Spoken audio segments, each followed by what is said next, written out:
Hello and welcome to your 10-day trend forecast from the Met Office. We haven't seen a lot of September sunshine yet and, well, the next few days promise more of the same, a chilly wind and plenty of showers. But there are some signs that the weather may start to turn a little drier, a little brighter, maybe even a little warmer for a time. This process will start for some of us through the weekend and the early part of next week. It does look a lot drier. But after that, well, as is often the case, it becomes much more uncertain, as we'll see in just a moment.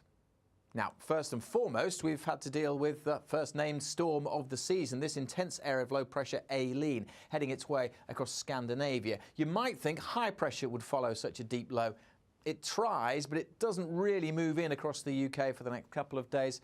We keep a lot of isobars on the chart and the winds coming down from the north. That's why we've got such a chilly feel through Thursday, Friday, and also those winds will bring plenty of showers.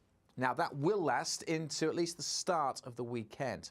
But as we go through Saturday and Sunday, that high pressure out in the Atlantic will finally, slowly start to influence things. We've still got low pressure nearby and there'll still be plenty of showers across parts of England in particular. But this little bump of high pressure, although weak, does offer some brighter, finer weather, certainly across northern and western areas through the weekend, especially so on Sunday. The mornings will be chilly, but we should at least see some autumnal sunshine, whereas further east, across eastern England, we will keep the showery theme going right the way through the weekend, it looks like.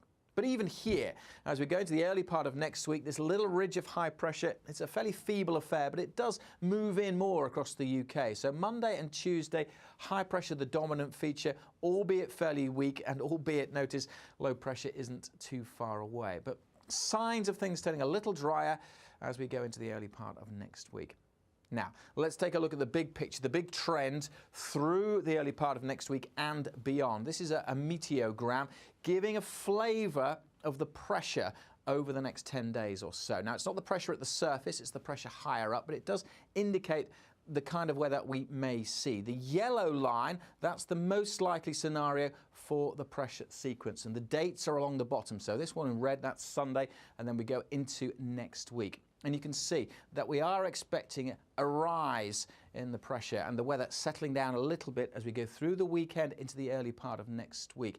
The blue lines and the purple lines, that's an expression of the uncertainty. So you can see as we go beyond and into the new working week, the uncertainty, that cone just gets bigger and bigger and bigger. So there's a lot of uncertainty as we go beyond Tuesday into next week. There's a number of reasons for that. We'll be sure to keep you posted. But in summary, the next 10 days, cool and showery for the next 3 or 4 days. Then signs of things turning a bit drier and a bit brighter into the early part of next week. But there's a lot of uncertainty beyond that. We'll keep you posted. As I said, there's always more on the Met Office website, and stay up to date with the Met Office app, and also plenty more on the Met Office YouTube channel.